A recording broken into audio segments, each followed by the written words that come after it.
ultimately, it doesn't actually matter how much stuff you've got to do. I mean, you could have a million things to do, but there's one critical factor that you should always keep in mind, which is time. Time is fixed. What the 80-20 rule is and how can anyone use that?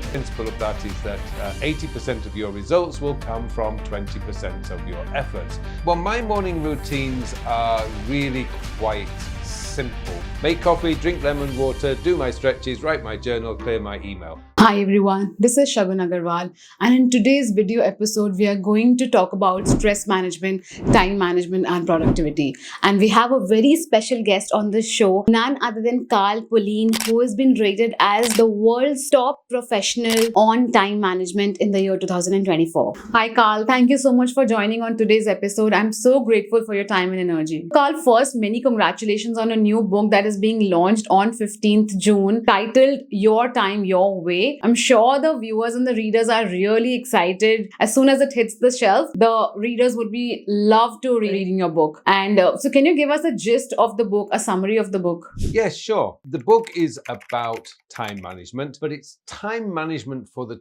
21st century. Now, what I mean by that is many of the best time management books that came out or have come out all came out in like the 1980s, 1990s and so on, and the early 2000s. But a lot has changed since then. Life has got a little bit more frantic, things are a lot faster, everything needs to get done today, not tomorrow, and some things need to get done yesterday. And what I wanted to do with this book is to be able to get people to understand that first, before we can start really managing time, if that is possible, is to actually establish what is really important to us first. And we do that through the areas of focus and also understanding what our core work is. Now, after that, then we can start looking at how we can manage all the tasks and work and everything else that comes at us. So it's not so much a book really, it's more a manual on being able to fit in everything that we want to do into our lives today, particularly the things that we want to do, not necessarily the things that our company or our boss and everybody else wants us to do. Because we got to remember,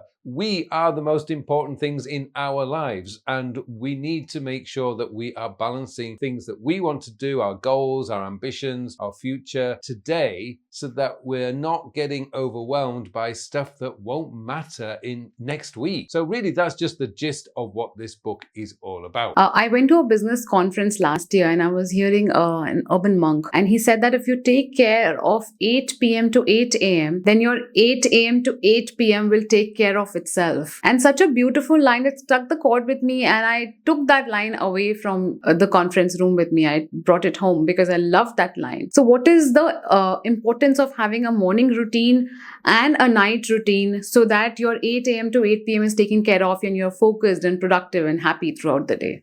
Yeah, it does make perfect sense. Take care of the 8 p.m. to 8 a.m. and the 8 a.m. to 8 p.m. will take care of itself. But I think a lot of this comes down to making sure you get enough sleep, which I think is a critical part of anybody if they want to get better at productivity, but also spending a little bit of time really understanding what you want, like what you want to accomplish in the day.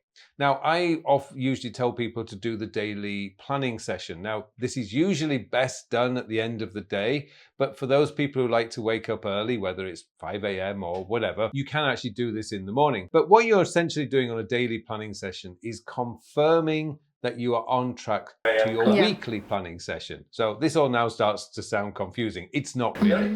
So let me just step back a little bit. If you spend 30 minutes, 40 minutes on a Saturday morning, and I always find Saturday mornings are the best time to do this because generally we're not working Saturday mornings, and if you are, then perhaps Sunday morning is the best time to do this. But when you wake up, you generally can find yourself 45 minutes where you can look at your calendar for the week ahead, and you can also look at what you've done and what needs to be done. So you're looking at your tasks as well. And then you map out when you are going to do these things, because ultimately it doesn't actually matter how much stuff you've got to do. I mean, you could have a million things to do, but there's one critical factor that you should always keep in mind, which is time. Time is fixed. You don't get any more and you don't get any less, and you can't trade it with other people.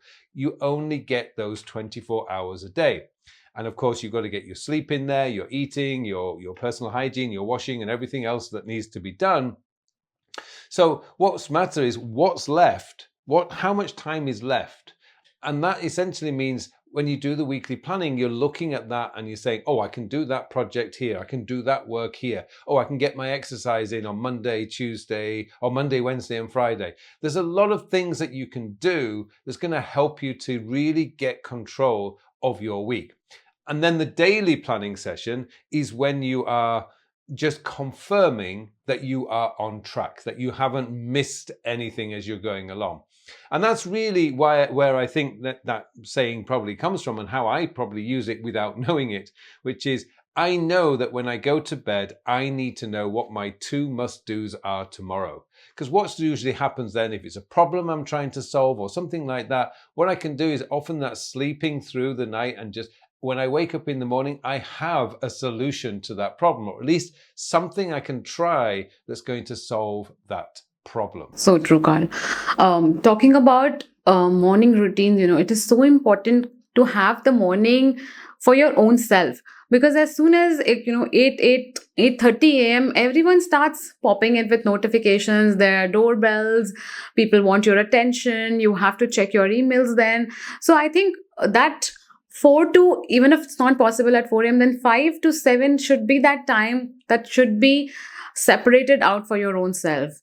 And though that moment should be used for reflection, for journaling, visualization, gratitude. That's all I do as part of my morning routine. So anything specific that you do, you would recommend to the viewers?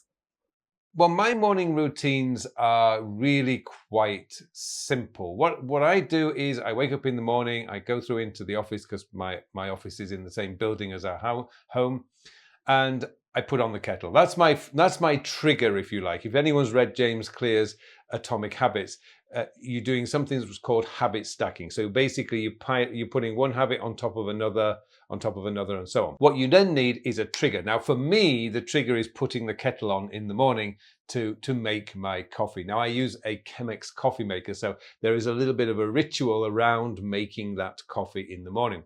I also drink a glass of squeezed lemon juice, because for some reason or other, I read somewhere many years ago that it's really good for your health, and I do generally feel a lot better from that. And then I do my morning stretches, which is something, just do some shoulder stretches. And once my coffee is brewed, I then sit down at my desk and I write my journal. Now, I'm a big lover of writing journals. I've tried the digital system and it worked for a while, but actually I still prefer to write my journal by hand. So I sit down for 10, 20 minutes and just empty my head out onto paper. And then I clear my email inbox, because where I live in the Far East, I live in Korea. So most of the email I get per day is going to come through the night when I'm sleeping, everybody else is awake. So I will clear my inbox, and I have a system for doing that, which is also in the book. But essentially, I will have about 150 to 200 emails a day. And what I will do is I will clear that inbox. So there's probably about 150-ish in there. And I can do that in less than 20 minutes. I've got systems and processes in place that will just clear that inbox. Now, when it comes to that, I'm not responding to emails. What I'm doing is just filtering, if you like. I'm deleting the ones that I don't need. I'm archiving the ones that I might need.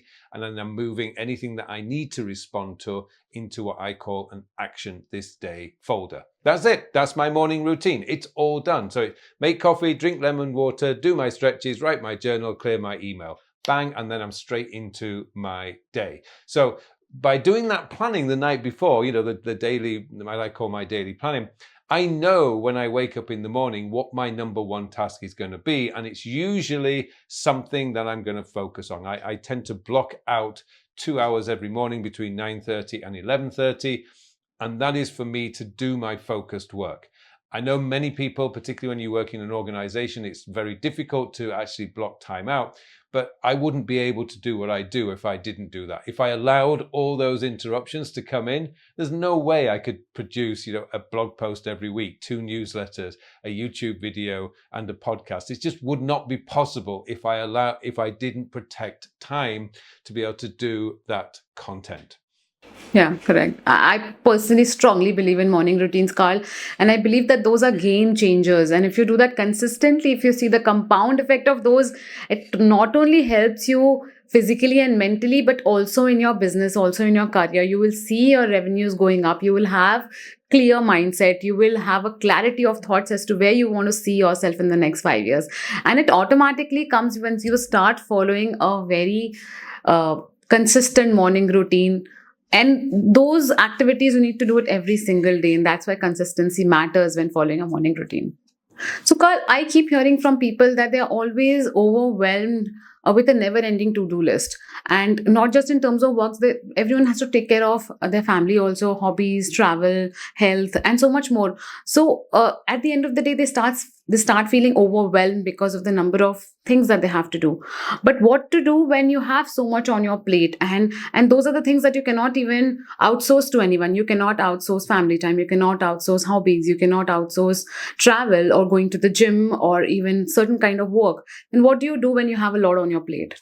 Well, the answer to that question for me is I never do ever find myself in that situation. See, I go back to that thing to what I alluded to a few moments ago, which is time is fixed. I know each day that I've got 14 hours or so to do my work, but I've also got other things to do. I've got to eat. I've got to take my dog for a walk. There's a lot of things. I've got to clean up, clean around the house, make the bed, do stuff like that. So I know that really I've probably got 6 to 8 hours where I can actually do work. So I have to get realistic. When I'm doing my weekly plan, I block out, I schedule the tasks for when I'm going to do them. New tasks that come in are normally defaulted to next week unless somebody says, no, this must be done this week. And there's a quick tip here. A lot of people... Well, let me just give you another saying. Something that I can't remember who said this, but it's a wonderful quote. If everything's important, then nothing's important. And it is so true. If you give equal value to every single task that comes into your life, then you are going to be overwhelmed. You are going to be stressed.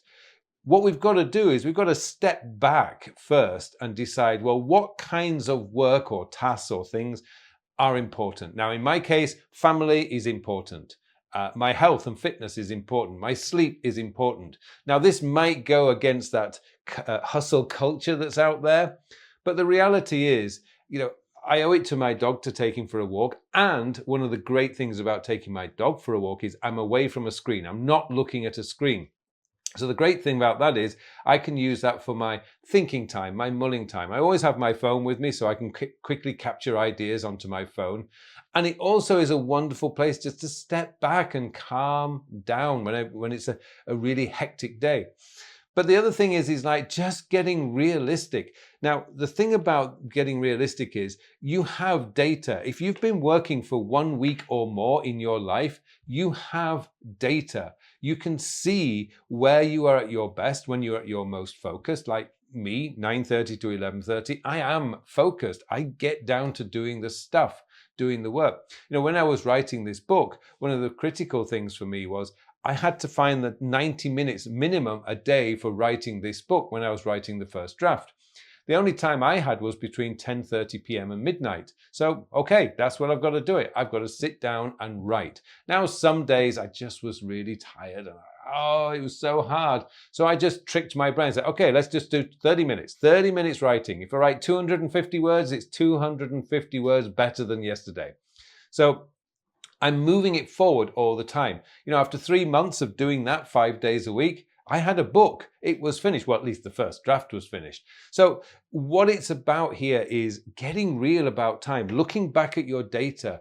When are you at your best? When is it in your calendar where there's very few meetings? Why not block time out there so you can get on and do the focused work? And also, if you're using a task manager, you can see how many tasks you've got. And that will then tell you that, okay, I've got 20 tasks today, but I've also got 8 hours of meetings. Well, you're not going to do 20 tasks. So there's no point in getting upset about it. Either cancel the meetings or reschedule your tasks. You cannot do both. It's physically, mentally impossible to do both.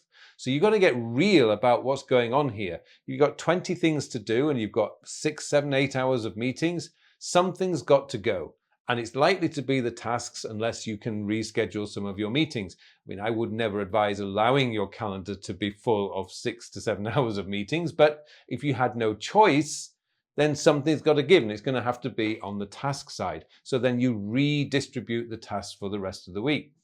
That's all you've got. You don't have any other options, and there is no quick fix or magic tricks that will make that go away. But it does also mean that you need to get pretty good at prioritizing.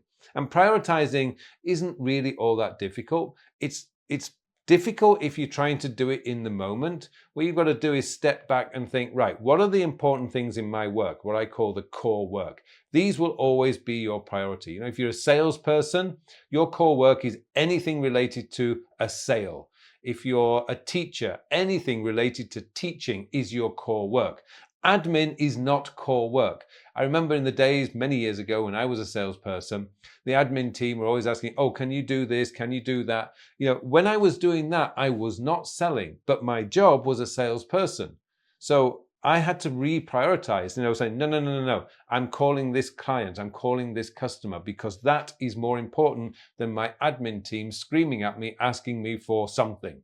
I can do that later, but the priority is sell. That's my job. When I was a teacher, again, I worked in a university for a couple of years, and I absolutely hated it because it seemed to me that the priorities were all wrong. Now, that might just be the university I was working in, but the admin were trying to tell me that admin was more important than teaching. But no, in me, I was employed as a teacher in a university, preparing for my lectures and talking to my students, helping my students. That was my priority. The admin, like attendance records, no thank you. I would do that later. That was not urgent. That was just to keep the admin team happy. But that was not my job. I was not an administrator. I was a teacher. So my priority is teaching. The admin team soon figured out that I was always prioritizing teaching, and I think in the end they accepted it. But it's, this is where it's really good place to start, is figure out your core work. What is it that you're actually employed to do? Do a good job on that, and your evaluations and your appraisals at the end of year will be very, very high. What you'll find is, this person always replies to their emails and is very quick to respond to their messages. The thing is, you don't get evaluated on that. That's a nice thing, but if you're not performing at what your core work is, your evaluation is going to be low, no matter how fast you are at responding to emails and messages from your boss. Get your priorities right and you will be fine. Correct. So it's all about finding what works best for you, because every individual is different. Their focus level, their working style is different.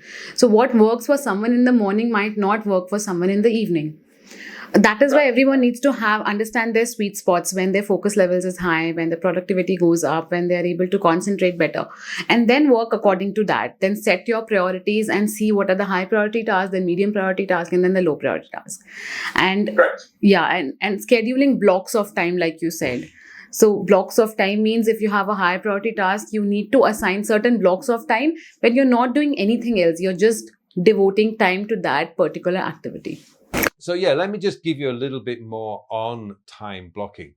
Time blocking over the years has been abused. I've seen people who think that time blocking means that you have to block out every minute of every day. That's just not possible. Meetings overrun, new things come in. You've got to build in some flexibility. Now, if somebody looked at my calendar, what you would see is every morning there's likely to be 2 hours blocked out for core deep work. And that's usually content creation, creating something. Except for Thursdays. Thursdays I keep free, Thursday mornings, for meetings with California, because I'm there 16, 17 hours behind me. So their evening is my Thursday morning. So I keep Thursday morning free for meetings. I also keep Sunday morning free for meetings. But Monday, Tuesday, Wednesday, Friday and Saturday, 2 hours are always blocked out for core work. Now, Saturday is a bit different because I think of that as my planning morning. So that's when I'm planning the week ahead. It's when I'm cleaning out the day, cleaning out the week, making sure everything that needed to be done has been done. But what I'm doing there is I've got 2 hours, 9:30 to 11:30 blocked out for core work, and I will protect that time. I will resist requests for meetings at that time. And then at 4 o'clock in the afternoon, I've got an hour blocked out for communications. Now that works for me. It might not work for you. You may need to do that at a different time in the day. But that means that between 4 and 5 p.m., I will sit down and all I'm doing is dealing with my communications. It could be messages, mainly email, that sort of thing. And then after dinner, I give myself an hour for dealing with admin, because admin is just life. It just comes at us whether we like it or not. And again, I very rarely need an hour for admin, but it's there if I need it. And that's the way I structure my day. So 4 hours of my day are protected every day. But that, if you're working a typical 8 to 9 hour day, that still leaves you with 4 to 5 hours free for all the unexpected things, like a quick meeting, a quick chat with your boss, a quick chat with a colleague, calling a customer. Maybe a customer needs to see you urgently. Well, you've got the time. You can go out and see it, but you've also got protected time. That to me is what time blocking is. It's not blocking out every minute of the day, because it's not sustainable. It's not possible to do that and keep it. What you've got to do is just keep enough flexibility. One trick you could use is always try to make sure there's 30 minutes between meetings, 30 minutes between sessions of work, whatever you do, because that 30 minutes gives you breathing room. It gets you time to get up and move around and talk to your colleagues and chat with your bosses or whatever. But don't block out the whole day. It's not possible and it's not going to happen. One thing I would advise people to do is to go back to their calendar last week and count up how many hours they spent in internal meetings. Now, this is a critical thing to do, because if you, let's just say for argument's sake that you work 40 hours a week. But if 20 hours of that week is spent in internal meetings, that means 50% of your work time has gone before you even start the week. That only leaves you with 20 hours to do the work that you're employed to do that's meant to take you 40 hours. Now, internal meetings are often important and critical. I mean, there is a bit of a conflict between what management want and what the producers want, if you like. But the thing is, if you're spending 20 hours a week inside internal meetings, and this is different from external meetings, because external meetings might be about meeting with customers and clients, which is a critical part of your work. But the internal meetings is talking about work. It's not doing work. And that's a big distinction to remember. Every internal meeting you are in, it's unlikely you're going to be doing work. You're going to be talking about work. Talking about work does not get work done. Doing work does. So as I mentioned, there's a conflict between managers whose generally calendars are filled up with meetings and coaching and training and that sort of thing. And then you've got the producers, the people who are actually producing the work. Well, they want to have blank calendars so that they have the time to do the work. So there's a bit of a conflict, and there obviously needs to be some compromise between management and the producers. But what I would say there is if you're spending 50% of your work week in internal meetings, that's something that you need to address. And what you can do is set a limit. You could limit your internal meetings to, say, 12 hours a week. That's still a lot of meetings. That's like just over 2 hours a day in internal meetings. That should be enough. You shouldn't really need more than that. If you are, then there's a problem somewhere. But this now gives you data that you can go to your manager and say, look, boss, I cannot do the work you're expecting me to do because everyone keeps dragging me into meetings. Can we sort something out here? And often, if you've got a good boss, and let's hope these days most bosses are good, they will understand and say, yeah, you're right. You can't spend 20 hours in internal meetings and try and do 40 hours of work. It's not going to happen. So there's a bit of compromise. There's a bit of talking and discussion and maybe but you can't go to your boss, say, boss, I've got too many meetings, without the data. Get the data. Look back in your calendar and see how many on average hours you're spending in meetings. That will then give you data that you can go to your boss with and say, too many meetings, boss, help me out here. Okay. Correct. Yeah. I was going through a research study, Carl, which said that most people who are invited to meetings are not even needed over there. Like you said, everyone has 24 hours. No one gets more than 24 hours in a day in this entire world, and no one gets less. But how you use that 24 hours is all up to that individual person. And some people get so much done in those 24 hours, and some people don't get anything done at the end of the day. They feel guilty, exhausted, and so much more. So it's all about taking control of your time and managing it in such a manner that you feel you're getting done things that need to be get done. You're not just doing anything for the sake of doing, you're doing things that need the most attention and that only you can do. You cannot outsource those things. Yeah. So I was reading Adam Grant's book recently, Hidden Potential, and he talked about his own schedule. And it was very interesting because he doesn't make himself available to everyone around the world at most times of the day. He hides himself and he puts automated messages on his email that this is the time I'm not available and I'm not going to reply to your email. This is the time I'm going to be available. So either email me at that time if you want instant response or just wait for me to respond. Otherwise, what will happen, the number of people who are approaching him and is in university or from the corporate world, he'll be totally exhausted by the end of the day and he'll not have any time for deep work. Yeah, I like that from Adam Grant. I mean, I've always worked on the principle that you should be very difficult to get in touch with. You know, if you make it too easy to get in touch with people, then they will get in touch with you. And then you spend all your time talking to people. And again, it goes back to when you're talking about work, you're not doing work. So I always push people towards email because I've got a really good system for managing email and I've got a process for doing that. I really struggle with WhatsApp and stuff like that. I mean, often when I'm speaking at a conference or something like that, the organizers insist that I use WhatsApp. So I will install it on my phone for the duration of the conference because then I can get updates and stuff like that. But as soon as the conference is finished, I delete WhatsApp from my phone. I do not want people communicating with me through that because it would just be impossible to do my work and be responding to messages all the time. And plus all that beeping when you're in a meeting or even when I'm on a call, it's actually very rude to the person that you are speaking with, face to face. And because whenever you get a bing or a beep on your phone, it's natural to look down at your phone and just to see what it is. It might be an emergency. 20, 30 years ago, we never had that problem. So we don't really, this is just something we've acquired and we think it's important. So yeah, I love that idea with Adam Grant. It really goes back to my principle, which is be difficult to get in touch with, because the great thing about that is what will happen is if somebody really wants to get in touch with you because they have to, they will do it. They will contact you through the channel that you prefer them to contact you through. But if you're open to everybody, you get everybody contacting you because you're too easy. One of my favorite things I learned last year was Dolly Parton, who's the country and western singer. The only way you can contact her is through fax. Yes, fax. So that means if you want to get in touch with Dolly Parton, first you've got to find a fax machine that works. You probably have to find her number, and then you write your letter or type your letter and fax it to her. And then you've got to come back to that fax machine to get your reply. I think that's genius. This is probably why Dolly Parton is so productive, because she is really difficult to get in touch with. It's a simple trick. So yeah, I love this idea from Adam Grant. I think it's brilliant because the easier you are to get in touch with, I can tell you now, you will be less productive.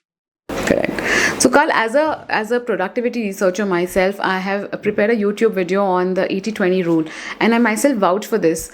Can you tell the viewers what the 80-20 rule is and how can anyone use that? Yeah, the 80-20 rule is an interesting one. I mean, the basic principle of that is that 80% of your results will come from 20% of your efforts. But it goes beyond that. It's like 80% of your revenues will come from 20% of your customers. It's just one of those weird things in life that you actually see that working out. So when I look at the breakdown in my business, 80% of my income comes from courses, 20% of my income comes from coaching programs. And I haven't done anything to affect it that way. It's just that's the way it's naturally led.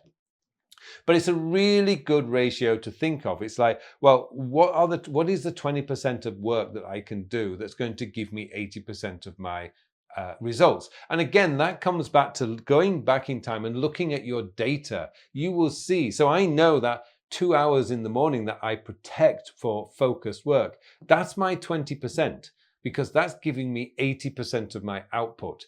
Doing all the other stuff, the little bits that need to be done, does not give me that information, does not give me that result.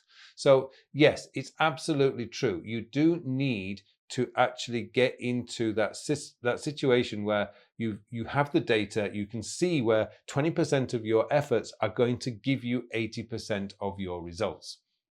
places. Yeah, everywhere I've seen. Like, I'm the founder and CEO for market research and strategy making company, and every single year, at the end of the year, I see that 20% of results or 20% of my clients are giving 80% of my revenues, and it's every year the ratio is the same.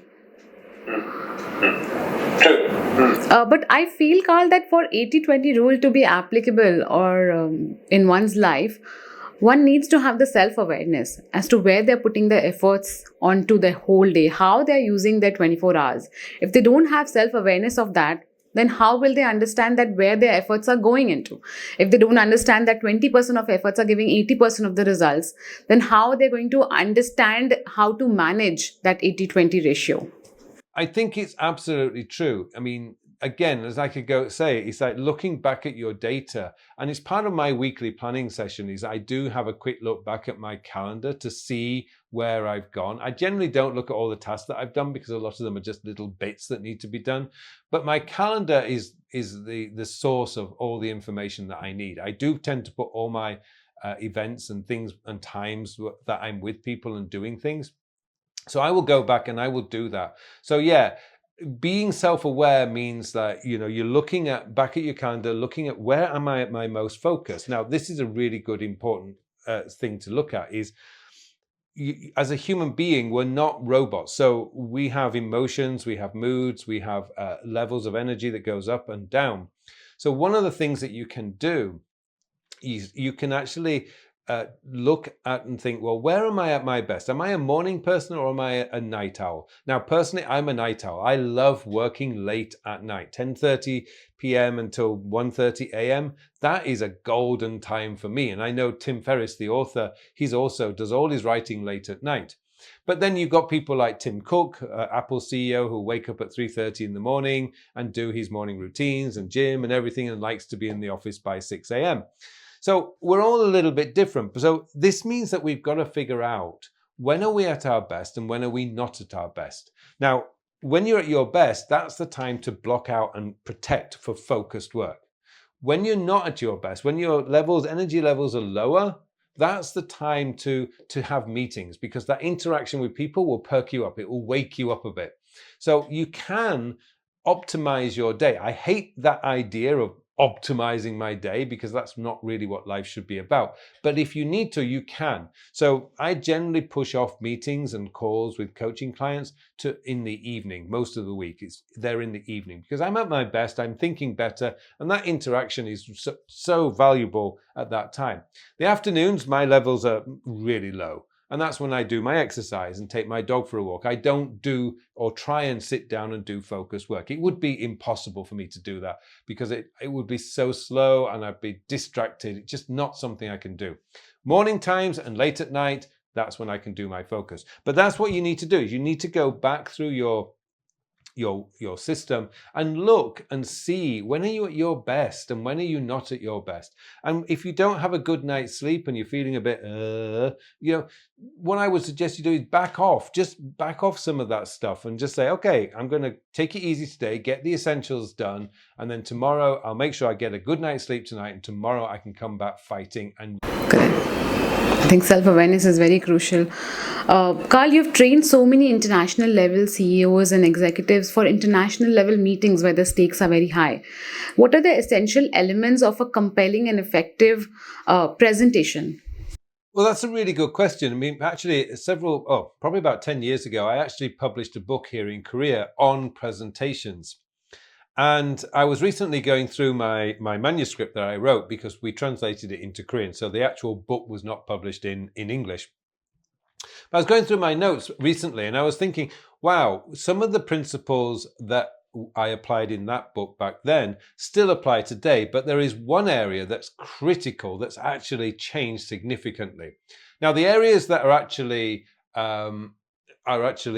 important is to have it, make sure it's visual, make sure you're animated, you're not stood behind a box, a podium, and you're just going blah, blah, blah, blah, blah. You got to bring some like variation in your voice. There's a lot of things, go fast, slow, etc.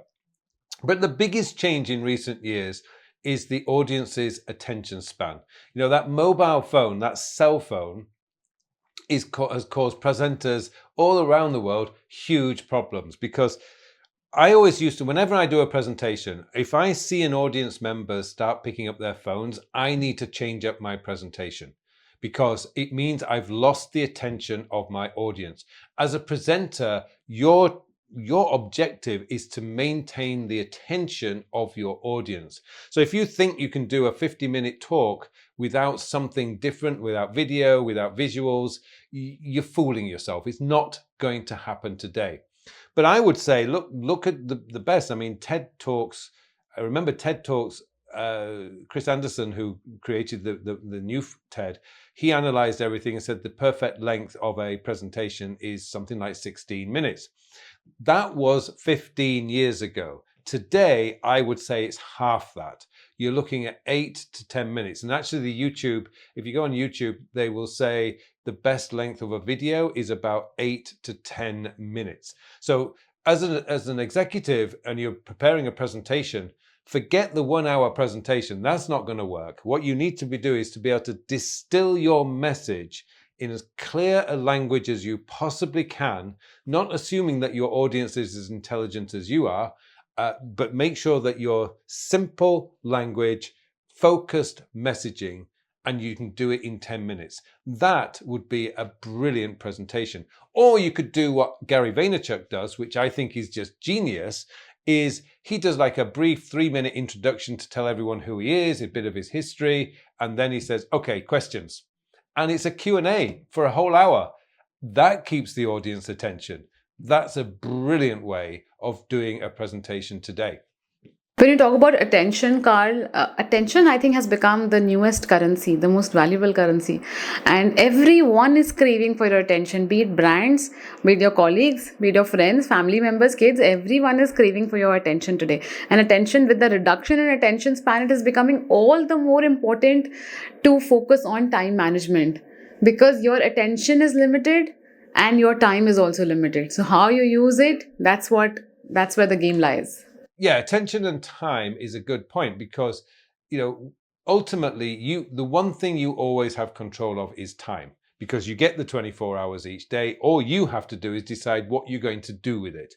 And again, as I said earlier, if you can figure out how much sleep you need, now for me, I need about 7 hours, so I can make sure I get the 7 hours. Anything less than that, my performance for the day is going to shrink. So I know that if I've only had 5 hours sleep, the only thing I can do is say, okay, where can I get a nap today? And naps are fantastic for getting you back on track if you've had a bad night's sleep.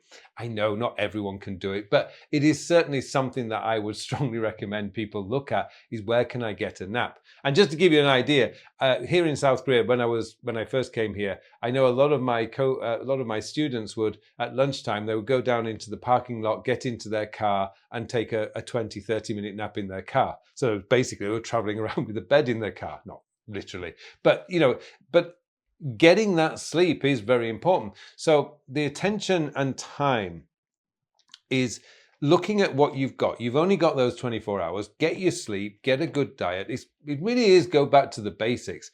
Good sleep, good diet, good movement, or exercise, as they will say. But again, when it comes to exercise, I think we've taken it too far. When we say, oh, you've got to exercise, oh, I've got to go to the gym, I've got to go to a run. No, you don't. When it comes to exercise, what it means is just movement. You've got to move. 80 years ago, you would be really difficult to find gyms on the high street. They just didn't exist. They were very specialized places. Now they're everywhere. What we need to do is just move. As I say, taking my dog for a walk is exercise. Me walking around the supermarket is exercise. I'm moving. So that's really something you ought to be aware of when it comes to exercise. If you love exercise, fantastic. That's what gyms are for the people who love exercise. If you hate exercise, then don't think of it as exercise. Just think of it as movement. Walk up and down a few flights of stairs between sessions of work. Anything like that is exercise. And the word chosen is so important here. We always choose anything and everything that's happening around us. Where we want to put our attention to, that's also chosen from us. It doesn't come automatically on its own. So Carl, be it working professionals or students, at times we feel burned out and overworked, leading to decreased performance and stress. So how can one understand that they have reached their threshold, they have reached their limit where they have to stop and take a break? Burnout is well, these days seems to be a much more common phrase than it was 20 or 30 years ago. And again, I think this comes back to where are you putting your attention? One of the changes I made earlier this year was I went back to using pen and paper. Now, I do all my planning now on paper. I do my weekly planning now on paper before I transfer it to digital. And one reason I did that was because I realized that most of the problems that I was having with my time and attention was because I was spending a large proportion of my day sat in front of a screen. If it wasn't the computer screen, it was my phone. If it wasn't the phone, it was the TV. I was thinking, my life is being dominated by screens. So one of the reasons why it worries me with these goggles that all these companies are coming out with now, because, well, now it's taking the screen from being, right in front of us. We're putting it over our eyes. Our whole world is going to change. I think the most important thing when it comes to burnout is you've got to get away from that screen. If you're not, and you're spending all your day in front of a screen, whether it's your phone or your computer or TV, yes, you are going to feel burnt out, but it's not burnt out in the sense that burnout was in the 80s and 90s. I mean, that was real burnout. That was like you were hospitalized. Today when we talk about burnout, people are not getting hospitalized. People are just being said, oh, take a rest.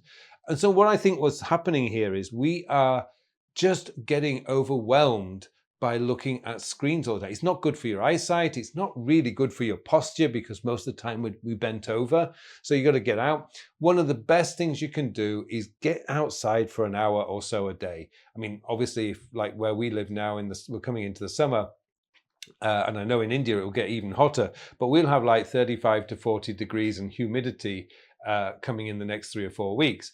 Not the best thing to do is get out during the day, but I will always go out at night. My dog needs to go for a walk, so we'll go out in the evening when it's a bit cooler. So I think burnout, though, is you've got to recognize when it's coming. And I think recognizing it is a very personal thing. I know when I'm getting burnt out is my eyes start getting a bit sore, and I feel a little bit woozy in the head. It's not very clear, a bit foggy. And that just means that I need to go and take a nap or take a break from the computer. I mean, recognizing however it manifests itself in you, and then being able to step back and just say, okay, I need to take a nap or I need to go for a walk. The work will still be there when you get back, and we're talking maybe an hour or two when you get a break. But if you keep pushing through, getting home at the end of the day, having a TV dinner, fast food or whatever, and then plonking yourself down in front of the sofa to watch TV until you just fall asleep, yeah, you're going to get burnt out. But you're not getting burnt out in the sense that people got burnt out in the 90s. You're getting burnt. You're just driving yourself pretty much close to insanity because your life is dominated by screens. We need nature. We need to see something other than screens. So get away from it. We're not talking get away from it for a day. I mean, I'm not a big fan of these digital detox ideas because that's the way, digitally is how we communicate very much today. But don't be afraid to put your phone down. Don't be afraid to close your computer and just look outside, look out the window. Just get a different perspective on life. Correct. So true, Carl. Carl, talking about work from home environment, like you just mentioned, I was talking to a friend a couple of weeks ago, and she said that since the work from home scenario has started post COVID, she feels that she's working all the time because she's always at home, sitting on her laptop, always available to her managers. So they think that she's available and can work all the time, pretty much all the time, because she's at home, she doesn't have to commute or anything else. But this is what is also a struggle case because people are not able to set boundaries between professional and personal life, especially in remote environments. So how can someone in such a situation maintain a healthy work-life balance, set boundaries in the corporate world that, this is what my boundary is, this is beyond which I'm not going to work, we'll take it up tomorrow. How can you say this politely, and how can you do things which will increase your balance? Well, working from home is a very interesting one because obviously now many, many people are doing it. And I think one of the most important things is to actually put in some hard barriers. Now, one of the things I will always advise my clients is whatever time you say is the end of your work day, you actually have a ritual of closing down your computer. So if you're using a desktop, you can just shut it down. If you're using a laptop, close the lid. That's it. Your work day is over. Now, I know it's very easy that, as you say, your bosses might become expectations that you should be always available. But again, I go back to what I say, be difficult to get in touch with. In California and certainly in most countries in Europe now, there are laws for employees to say, no, I am not working after 6 p.m. I think it's 6 p.m. in France or something. Bosses cannot email or message their employees after 6 p.m. about work-related matters. And that's also now in California, and it's beginning to spread around the world. I believe even here in Korea, the government is talking about bringing in such a, and 20 years ago, that was unheard of. I mean, it was work, work, work, work, work, work, work. So I think the culture is changing here. I think it looks like governments are waking up to the fact that you can't abuse employees in that way. So what I think is important is that you need to put your boundaries in. Have a ritual where you close down the day. I know there's a former Formula One team boss called Ron Dennis. He was with McLaren. He used to live 5 minutes away from the factory. And his wife pointed out that he was basically coming home, sitting down and continuing to work, even though he wasn't actually physically doing it, but she could see in his mind he was still going through work.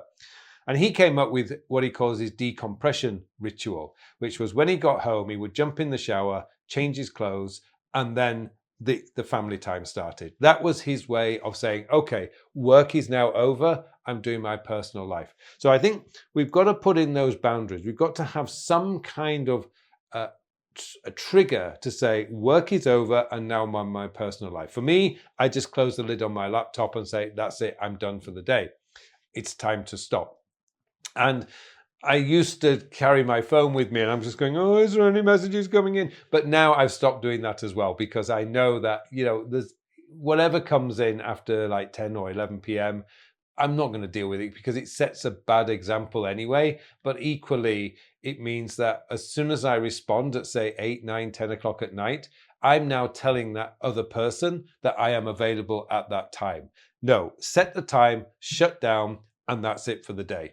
And it's the only way you're going to get control of your work-life balance if you actually set some barriers. And I know bosses might get upset about it, but they get used to it. And you've got to say, I'm sorry, I've got to take care of my baby, or I'm sorry, I've got to take care of my cats, my dogs. My wife insists that we sit down and have dinner together with no digital technology. You've got a lot of reasons that you can give to your boss for not being available in the evening. True, Carl. Very true. It depends upon your performance and your skills rather than the time when you're leaving and when you're coming. My last question, Carl. In your book, The Digital Life, you talked about digital clutter. How can individuals maintain a balance between leveraging technology for productivity and while also making sure that they're avoiding digital overwhelm? So how can people leverage technology? That's a very good question. I think sometimes we look to technology to try and do our work for us, which I think is a big mistake. If you can manipulate the computers and technology to do your work for you, you're not going to have a job for very long because your bosses will soon figure that out too, and you'll be fired. Most people today are working in the knowledge work industry. So your strength, your power, if you like, is your knowledge. Gaining that knowledge is important. But technology, as in my case, is 90% of my output. I mean, blog posts, YouTube videos, newsletters, podcasts, it's all technology, the output. But one of the things that I started to do was, as I mentioned, is earlier this year, I moved away from doing planning on a computer. Now I just get a nice big A4 pad of paper, one of my favorite pens, and some highlighters, and I'll sit down and I'll plan everything out on paper. Oh, it's so nice to go back to the old ways, if you like, not for any nostalgic reasons, but just because I'm not getting beeps and bings coming at me all the time. Everything is shut down. I mean, I'm on Do Not Disturb when I'm doing this, and it's just some music in the background, and I just start planning, and it's lovely. It's fantastic. But there is a time when I need to move to digital. So once I've done my planning, I will then scan my paper notes into my digital notes, and then I can start mapping out how I'm going to do the project or the content. So I think it's really important that people leverage technology, but don't go too far. Don't think that the technology will do the work for you. I mean, I've seen people getting really excited about new apps like Notion and Obsidian and all that thing, but ultimately they're just notes apps and they're just there to collect data and store data. They will never do the work for you. You ultimately will always have to do the work. And the more times you change these tools, the less time you're spending doing work. Yes, it's cool, it's exciting. Wow, this new tool can do this and this can do that. But it's always distracting you from doing the work, and that starts building up. Or you've got a new toy to play with, but you've got all this work piling up. Technology is the output. You do the work. Always remember that. Never, ever forget that. You will keep your job for a long time. Yes, and this is research backed. Let's tell the viewers that this is research backed. When you use a pen and a paper to write down, to jot down your thoughts, or for creativity or for writing down anything, your brain starts working better, much more than when you're working on a gadget, writing down on your notepad, on your computer screens. And brilliant idea, Carl, given for creators like me and the thousands of other creators all across the world. Let us tell everyone to start writing down their ideas and their content on a piece of paper. I'm going to try this, Carl, and surely I'll get back to you once I see the results. Thank you so much, Carl, for such valuable insights. And our audience got so many brilliant strategies for their growth, productivity, time management, time blocking, scheduling, prioritizing. We discussed so many important topics. And bottom line is everyone has limited 24 hours, but you have control over it and you choose to spend the time where you want to. The word choose again is really important. So I want to highlight it again to the viewers and the listeners. And I wish you all the best, Carl, for your future endeavors, for your coming book. Please do share with us in the comment section the book when it is launched, the Amazon link, so viewers and the listeners can start reading it out, start reaching for it, so they can get more and more valuable insights from you as they got in the last 30 minutes. And I hope you keep shining and helping others to utilize their potential. Well, thank you very much. It's been a real pleasure talking to you.